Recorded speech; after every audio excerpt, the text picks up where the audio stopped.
নমস্কার, SK online YouTube চ্যানেলে তোমাদের প্রত্যেককে স্বাগত। অত্যন্ত গুরুত্বপূর্ণ ভিডিও। আয়ুষ্মান ভারতের ফর্ম অনস্ক্রিন তোমরা দেখতে পাচ্ছ এবং এই ফর্মটাই কিন্তু তোমাদের ফিল আপ করতে হবে। অফিসিয়াল সাইটে যে ফর্মটি রয়েছে সেই ফর্ম কিন্তু গ্রহণযোগ্য হচ্ছে না বা সেটা কিন্তু ফিল আপ করে জমা নেওয়া হচ্ছে না। জমা নেওয়া হচ্ছে এই ফর্মটা, অনস্ক্রিন যে ফর্মটি তোমরা দেখতে পাচ্ছ বেনিফিশিয়ারি ফিল্ড ভেরিফিকেশন ফর্ম, এই ফর্মটাই কিন্তু তোমাদের জমা করতে হচ্ছে ফিল আপ করে।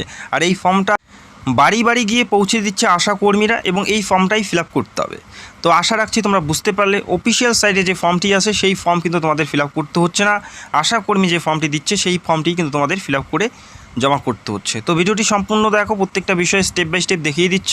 বাড়িতে যতজন সদস্য থাকবে প্রত্যেকেরই কিন্তু এই ফর্মটি ফিল আপ করতে হবে এবং আশা কর্মী তোমাদের বাড়িতে যতজন সদস্য আছে সেই হিসেবেই কিন্তু তোমাদের ফর্মটি দেবে। তো আশা রাখছি বুঝতে পারলে। তো ভিডিওটি দেখতে থাকো। দেখো, আধার কার্ড নাম্বার এখানে দিতে হবে।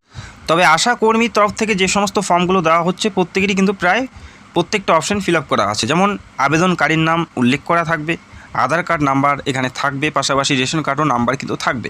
তবে অবশ্যই তোমাদের যে কার্ডগুলো আছে সেটা কিন্তু তোমাদের একবার ভালো করে দেখে মিলিয়ে নিতে হবে। আর যদি না থাকে সেক্ষেত্রে কিন্তু তোমাদের ম্যানুয়ালি নিজের থেকে এখানে লিখে বসিয়ে নিতে হবে। বোঝা গেল? এখানে তোমাদের নাম দেখতে পারবে, আধার কার্ড নাম্বার দেখতে পারবে এবং রেশন কার্ড নাম্বার এবং রেশন কার্ডের ধরনও কিন্তু তোমরা এখানে দেখতে পারবে। তবে অবশ্যই তোমাদের যে কার্ডগুলো আছে সেটার সাথে অবশ্যই ম্যাচ করে নেবে, মিলিয়ে নেবে। এবং আর কি কি লিখতে হবে সেটাও ভিডিওতে জানাচ্ছি। তো ভিডিওটি শেষ পর্যন্ত দেখার রিকোয়েস্ট করছি। ডেট অফ বার্থ মেনশন করতে হবে DD MM YY ফরম্যাটে। যদি এখানে ফিল আপ থাকে সেক্ষেত্রে ফিল আপ করার প্রয়োজন নেই, আর যদি ফিল আপ না থাকে সেক্ষেত্রে ফিল আপ করতে হবে। এরপরে আধার লিঙ্ক মোবাইল নাম্বার এখানে তোমাদের মেনশন করতে হবে। যার নামে অ্যাপ্লাই হচ্ছে ওনার আধার কার্ডের সাথে যে নাম্বারটি লিঙ্ক আছে সেই নাম্বারটি এখানে দিতে হবে। অনেকের ক্ষেত্রে এই নাম্বার কিন্তু আগের থেকে দেওয়া থাকবে এবং অনেকের ক্ষেত্রে দেওয়া নেই। তো সেক্ষেত্রে যাদের নেই অবশ্যই তোমাদের ম্যানুয়ালি নিজের হাতে লিখতে হবে। আর অবশ্যই মিলিয়ে নেবে নাম্বারটি ঠিক আছে কি না, বা এই নাম্বারটি তোমাদের আধারের সাথে লিঙ্ক আছে কি না। যদি না থাকে সেক্ষেত্রে নাম্বারটি কেটে দিয়ে সাইডে কিন্তু তোমাদের আধার লিঙ্ক নাম্বারটি দিয়ে দেবে।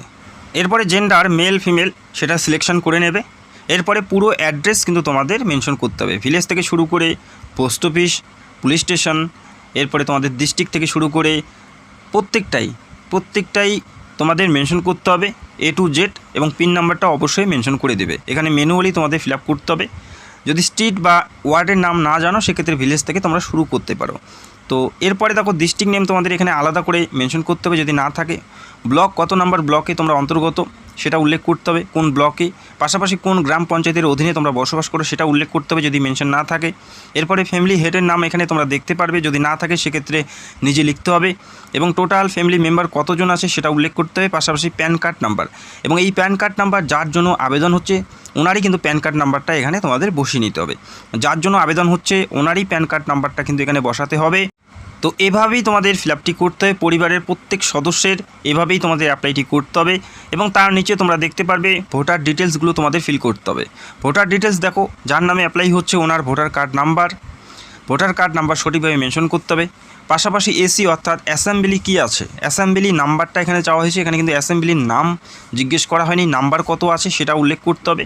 পাশাপাশি পার্ট নাম্বার কত আছে, তোমাদের পার্ট নাম্বার কত আছে এবং সেই ভোটার লিস্টে নতুন যে 2026-এর ভোটার লিস্ট, সেই ভোটার লিস্টে কত নাম্বারে রয়েছে নাম সেটা কিন্তু তোমাদের এখানে মেনশন করতে হবে। 2026-এর যে ভোটার লিস্ট সেটা তোমাদের ডাউনলোড করে সেই নাম্বারটা যেটা রয়েছে সেই নাম্বারটা এখানে কিন্তু তোমাদের মেনশন করতে হবে। এবং ভোটার লিস্ট কী করে ডাউনলোড করবে সেটারও লিঙ্ক তোমরা ভিডিও নিচে পাবে, সরাসরি সেখান থেকে তোমাদের ভোটার লিস্টটি ডাউনলোড করে নিতে পারো। ভোটার লিস্ট নাম্বার কত নাম্বারে রয়েছে নাম সেটা, পাশাপাশি পার্ট নাম্বার এবং অ্যাসেম্বলি নাম্বার এবং ভোটার কার্ড নাম্বার যার নামে অ্যাপ্লাই হচ্ছে ওনার।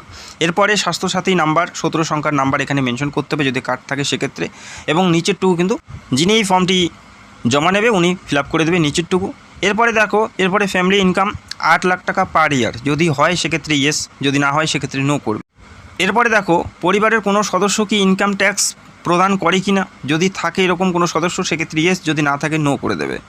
এরপরে found in ASDD list for SIR BLA 2026 poll, 2026-এর ভোটে যদি কারো নাম ASDDতে চলে আসে তাদের ক্ষেত্রে এখানে ইয়েস করতে হবে, নাহলে কিন্তু নো করতে হবে। তো আশা রাখছি বুঝতে পারলে।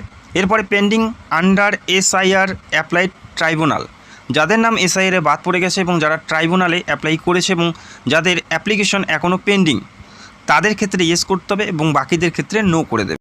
এবং যারা ভারতীয় নাগরিকত্বের জন্য সিটিজেনশিপের জন্য অ্যাপ্লাই করেছে অর্থাৎ CA এর জন্য অ্যাপ্লাই করেছে তাদের যে অ্যাপ্লিকেশন সেটা যদি পেন্ডিং থাকে সেক্ষেত্রে এখানে সিএএ অ্যাপ্লিকেশনে ইয়েস করতে হবে যদি পেন্ডিং থাকে। সেক্ষেত্রে যদি পেন্ডিং নেই বা অ্যাপ্লাই করেনি, যদি প্রয়োজন না থাকে সেটা কিন্তু নো করতে হবে। এসআই এর ক্ষেত্রে নো করে দেবে এবং সিএ এর ক্ষেত্রেও কিন্তু নো করে দিতে হবে।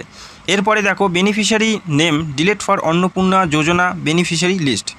এখানে বলা আছে যদি এই ফর্মটি একজন মহিলার সদস্যের হয়ে থাকে পরিবারের, যদি ওনার নাম অন্নপূর্ণা যোজনার থেকে বাদ পড়ে যায়, সেটা যে কোনো কারণ হতে পারে, সেই ক্ষেত্রে কিন্তু এখানে ইয়েস করতে হবে, নাহলে কিন্তু নো করে দেবে। যেহেতু এখনও পর্যন্ত অন্নপূর্ণা সেভাবে চালু হয়নি, তো এই অপশানটা নো করে দেবে। এরপরে person not alive or permanent shifted, মানে এখানে বলা হচ্ছে যদি সেই ব্যক্তি যার নামে অ্যাপ্লাই হচ্ছে উনি বর্তমানে স্থায়ী এখানে বসবাস করছেন না বা শিফটেড হয়ে গেছেন বা ওনার কোনো অস্তিত্ব নেই, এরকম যদি থাকে, তো আশা রাখছি এই অপশানটা কারোই প্রয়োজন থাকবে না। তাদের ক্ষেত্রে ইয়েস করতে হবে এবং বাকিদের ক্ষেত্রে নো করে দেবে। তো আশা রাখছি বুঝতে পারলে প্রত্যেকটা অপশান ভালো করে দেখে নেবে এবং এই ফর্ম যে আশাকর্মী যে ফর্মটি দিচ্ছে এই ফর্মটাই তোমাদের জমা করতে হবে এবং এখানে কিন্তু তোমাদের ম্যাক্সিমাম পয়েন্টগুলো ফিল আপ করা থাকবে এবং যেগুলো ফিল আপ থাকবে না ওটা কিন্তু তোমাদের নিজেকেই করতে হবে। সবার ক্ষেত্রে যে সেম হবে তা না, অনেকের ক্ষেত্রে ফোন নাম্বার থাকবে না বা অনেক ডিটেলস কিন্তু সেখানে মিসিং থাকবে, সেটা নিজের থেকেই ফিল করতে হবে। তো আশা রাখছি বুঝতে পারলে এখানে টিক দেবে এবং তারপরে সিগনেচার করে তোমাদের জমা করতে হবে। তো এইভাবেই তোমাদের জমা নেওয়া হচ্ছে। তো যারা এখনও করোনি অবশ্যই ফিল আপ করে জমা করতে পারো। তো ভিডিওটি দেখার জন্য অসংখ্য ধন্যবাদ। Thank you so much.